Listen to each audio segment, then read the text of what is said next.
Every year, a man disappears in Mourning Woods.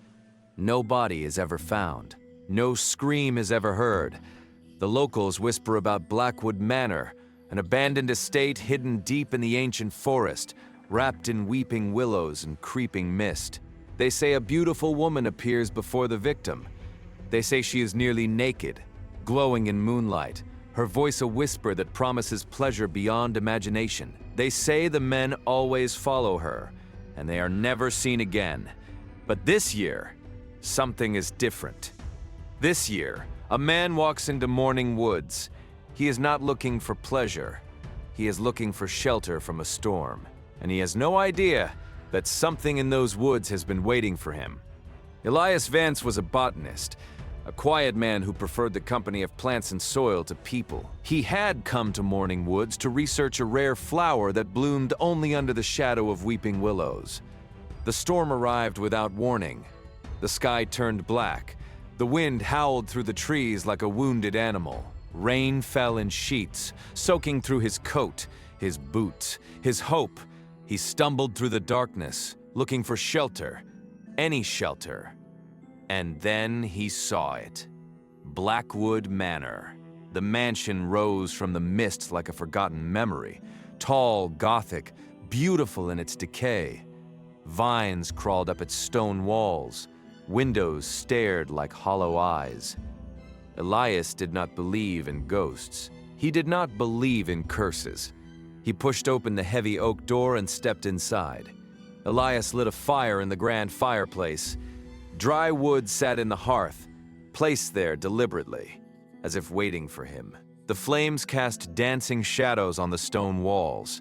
He sat on an old velvet chaise, letting his clothes dry, listening to the rain pound against the roof. The fire crackled. The wind howled outside. But inside, there was only silence. And then he heard it, a sound, soft, melodic, like a song without words. It came from somewhere deeper in the manor. He stood up. The firelight flickered across his face. He followed the sound, down a dark corridor, past broken furniture and faded portraits, toward a doorway at the end. The melody grew louder, sweeter, stranger. He stepped through the doorway, and there she was. She was standing in the shadows, waiting, watching. Long, dark hair cascaded down her bare shoulders. Her dress, if it could be called a dress, was translucent, flowing, barely there. Moonlight from a broken window illuminated her silhouette. She did not speak. She simply looked at him.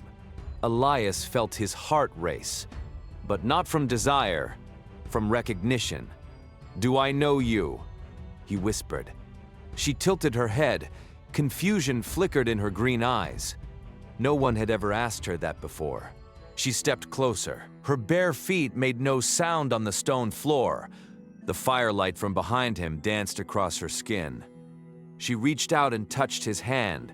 Her fingers were cold, not icy, but cold like a river in early spring. "You are not afraid of me," she whispered. "Should I be?" he asked. She did not answer. She leaned closer. Elias did not move toward her. He did not grab her. He did not whisper promises. He simply said, "You are cold. Here, take my cloak." He removed his cloak and wrapped it around her bare shoulders. She stepped back, confused. No man had ever done this. No man had ever offered warmth instead of demanded pleasure. She vanished into the shadows. Elias stood alone in the doorway, the fire crackling behind him, wondering if he had imagined her. The next night, Elias decided to stay another day. The storm had passed, but he could not leave. Something kept him there. He lit the fire again, and she appeared again. This time she wore only his cloak, nothing underneath. The firelight silhouetted her through the thin fabric. She sat beside him, closer than before. "Why did you stay?" she whispered. "I wanted to see you again," he said. "No one has ever said that to me," she murmured. Then no one was paying attention. he replied. She looked away, but not before he saw something flicker in her eyes, something almost human. She touched his face. Her fingers traced his jawline. She leaned in, her lips close to his ear. "You could have anything you want," she breathed. "Tonight. Right now. Just ask." Elias did not lean in. He did not touch her. He gently took her hand and lowered it. "I would rather know your name," he said. She stared at him. "My name is Serafina," she whispered, "and you are not like the others." "What others?" Elias asked. She did not answer. She simply smiled, a sad, broken smile, and vanished again. Elias waited by the fire until dawn. She did not return. He slept fitfully on the old velvet chaise, dreaming of green eyes and cold fingers and a voice that whispered without words. When he woke, the manor was silent. The storm had passed. Sunlight streamed through the broken windows. He searched the rooms, the grand hall, the kitchen, the upper floors. Nothing. No footprints in the dust. No sign anyone had ever been there. Had he imagined her? He almost convinced himself he had. But that night, as the sun set and shadows filled the manor, he built another fire, and she returned. She appeared from the same doorway wearing his cloak. Her bare feet made no sound on the stone floor. She sat beside him on the chaise, close but not touching. "I thought you were a dream," Elias said. "I am not a dream," she whispered. "I am not anything anymore." She watched the fire. The flames reflected in her green eyes. "Why did you come back?" she asked. "Because I could not leave," he said. "Something kept me here." "Something?" she asked. "Someone," he corrected. She looked at him, her expression unreadable. "You should leave," she said. "The others who stayed, they never left." "What others?" Elias asked. She did not answer. She simply reached out and touched his hand again. Her fingers were colder than before. Serafina Blackwood had not always been a ghost.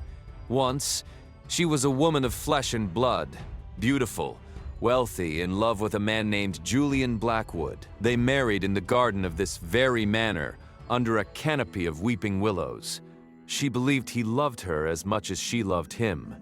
But Julian had a secret. He was handsome, charming, and unfaithful. He could not resist the attention of beautiful women. He broke his wedding vows again and again, with servants, with visitors, with strangers in town. Serafina warned him, "If you continue, I will leave you. I will destroy you." But Julian did not stop. He laughed in her face. "Where will you go?" he mocked. "This manor is mine. This money is mine. You are nothing without me." One night, Serafina found Julian in their bedroom with another woman. She did not scream. She did not cry. She waited until the woman left. Then she walked to the kitchen, picked up a carving knife, and returned to the bedroom. Julian was asleep, a satisfied smile on his lips. She stood over him for a long time, watching him breathe, remembering every lie, every betrayal, every moment he made her feel worthless. Then she plunged the knife into his chest. He woke with a gasp, but only for a moment. His eyes met hers. Confusion, fear, then nothing. Serafina dropped the knife. She looked at her hands covered in blood. She ran to the garden.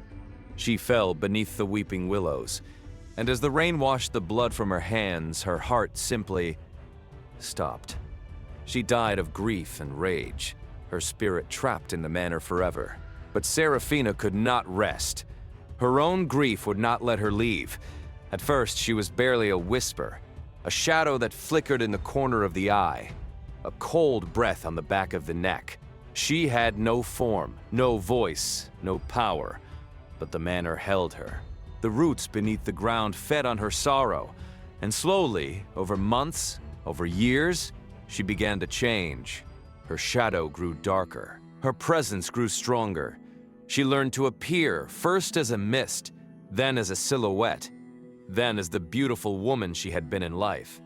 Her grief twisted into hunger, her sorrow sharpened into purpose. She became powerful, not by magic, not by ritual, but because her grief had nowhere else to go. The manor held her, the roots fed her sorrow, and what grew back was not the woman she had been. It was something else, a ghost. And with her power came a hunger, a need to test. Every year she would appear before a man who entered these woods, in her most alluring form. Her voice, a whisper. Her touch, a promise. If he had bad intentions, if he reached for her with greedy hands, if he whispered false vows, she would kill him, year after year, victim after victim, until eternity. Serafina had killed many men. The first was a hunter who found the manor by accident. He saw her beauty and grabbed her wrist. She broke his neck before he could scream. The second was a drifter who sought shelter from the snow. He tried to kiss her. She killed him before his lips touched hers. The third, fourth, fifth, all the same, men who saw her as an object. Men who reached for her with greedy hands. Men who whispered promises they had no intention of keeping. She killed every one of them. And every year, the locals whispered. Every year, another man disappeared. But no one ever came looking. No one ever cared. Until Elias. The next morning, Elias stepped outside to find an old man watching him from the edge of the forest. "You survived the night," the man said. "No one else ever has." He introduced himself as Dr. Alistair Gray, the custodian of Blackwood Manor. "I have not been inside for decades," Gray said. "The manor will not let me in. But I have watched. I have seen her many times. Her face, her sorrow, her hunger." "What happens to the men who enter?" Elias asked. "They never come out," Gray said. "I have seen her at the window. I have heard their screams. I believe she tests them, and those who fail die." He looked at Elias with something like wonder. "You are the first who walked out alive." Elias stared at the manor. "What happens now?" "That depends on you," Gray said. "Walk away and forget her, or stay and try to give her peace. But no one has ever survived long enough to try." Elias chose to stay. He returned to the manor that night. Serafina was waiting for him, still wearing his cloak. "You came back," she whispered. "I came back," he said. She led him to a hidden door behind the grand staircase, down a narrow corridor, past ancient roots that had grown through the walls, into the memory room. The room was filled with her past, her wedding dress, still white, still beautiful, hanging on a mannequin, letters from Julian, apologies he had never meant, a portrait of her on her wedding day, radiant, happy, unaware of the pain to come. "I was young," she said. "I believed in love. I believed in him, and he destroyed everything." Elias looked at her, not with pity, but with understanding. "He destroyed you," Elias said. "But you do not have to stay destroyed." That night, by the fire, Serafina confessed everything. Not just what she had become, but her shame. The flames cracked and flickered, casting shadows that danced across her pale face. She sat beside him on the chaise, wrapped in his cloak, her bare feet tucked beneath her. For the first time in centuries, she looked almost human. "I have killed men," she whispered. "Not because I wanted to. At first, I did not even know I was doing it." Elias did not speak. He simply listened. "After Julian, after what I did, I was not myself. I was rage and grief and nothing else. The manor held me. The roots fed on me. And slowly, I became this." She gestured to herself, her translucent skin, her glowing eyes, her body that was not quite solid. The first man came looking for shelter. He saw me. He reached for me. I did not mean to kill him. My hands moved before I could stop them. He was dead before he hit the floor. She paused. Her voice trembled. I wept for him. For days. But the manor would not let me leave. And the hunger, the test, it grew inside me. I did not choose it. It chose me. Her fingers were cold, but she did not pull away. How many? He asked. I stopped counting after the 10th year, she said. They were all the same. Men who saw my beauty and thought I was theirs for the taking. Men who reached with greedy hands. Men who whispered promises they had no intention of keeping. She looked at him, her green eyes wet with tears. They were like Julian, every one of them. And I hated them, not because they wanted me, but because they reminded me of him, of what I married, of what I became. Elias held her hand tighter. You were wronged, he said, and you wronged others. Both are true, but neither has to be the end of your story. That depends on you, he said. Not on the manor, not on the roots. On you. For the first time in centuries, Serafina allowed herself to hope. She tested him one last time, not with seduction, but with vulnerability. She showed him her scars, not on her body, but on her soul. She showed him the faces of the men she killed. She showed him her rage, her grief, her despair. This is who I am, she said. Can you still look at me? Elias did not look away. I see you, he said. Not what you did, not what was done to you. I see you. For the first time in centuries, Serafina wept, and the roots beneath the manor trembled. You were hurting, Elias said. You hurt others, but you do not have to hurt anymore. She looked at him, her green eyes red from tears. How can you forgive me? She whispered. I killed so many. I am not forgiving you for them, he said. I am forgiving you for yourself, so you can forgive yourself. She did not understand, but she felt something shift inside her, something she had not felt since before Julian's betrayal. Hope. Dr. Gray returned the next morning. He stood at the edge of the forest watching the manor. He could feel the change from here. The roots beneath the ground had loosened. The atmosphere felt lighter. The manor's hold on her was weakening. She is changing, Gray said. The manor cannot hold her the same way. Can we break it? Elias asked. There is one way, Gray said. She needs to be seen, truly seen, understood, and no one ever has. And if I see her, Elias asked, then she may finally let go. That is what she has been waiting for. Serafina knew the choice. She came to him that night wearing his cloak, her hair loose around her shoulders. You should leave, she said. Let me remain as I am. At least I will still exist. That is not living, Elias said. That is surviving, and you have survived long enough. But I will lose you, she whispered. You will not lose me, he said. I will dream of you, and you will remember me. He took her hands in his. They were cold, but not as cold as before. Serafina Blackwood, he said. I see you. Not what you did, not what was done to you. I see you. She sobbed, not in grief, but in release. Forgive yourself, he whispered. She closed her eyes, and for the first time in centuries, she did. She forgave herself for killing Julian. She forgave herself for the men she killed. She forgave herself for believing she was unworthy of love. The roots beneath the manor crumbled to dust. She turned to Elias. Her face, for the first time in centuries, was not haunted, not hungry, not watching. She smiled. A real smile. Not sad, not broken, just complete.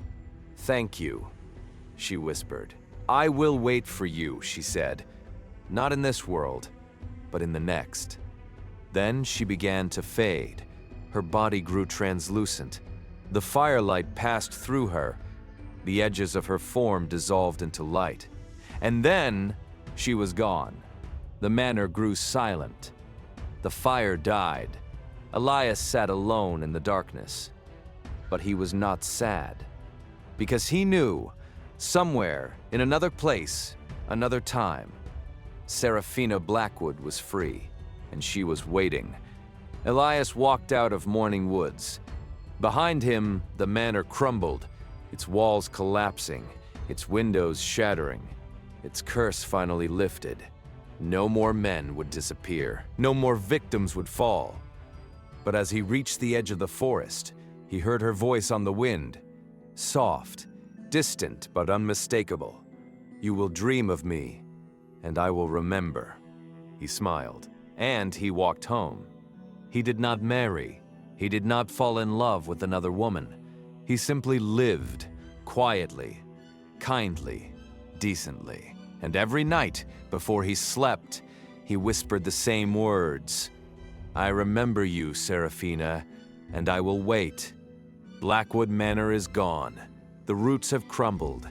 Serafina is finally free." But some questions remain. What if he had been any other man? What if he had failed her test? And what happens when someone looks at us, not at our past, but at who we could become? That is what Elias did. That is why she let go. If this story stayed with you, share it, subscribe, and keep asking yourself, what would you have done? Not what the world expects, what your heart chooses, beyond the ordinary.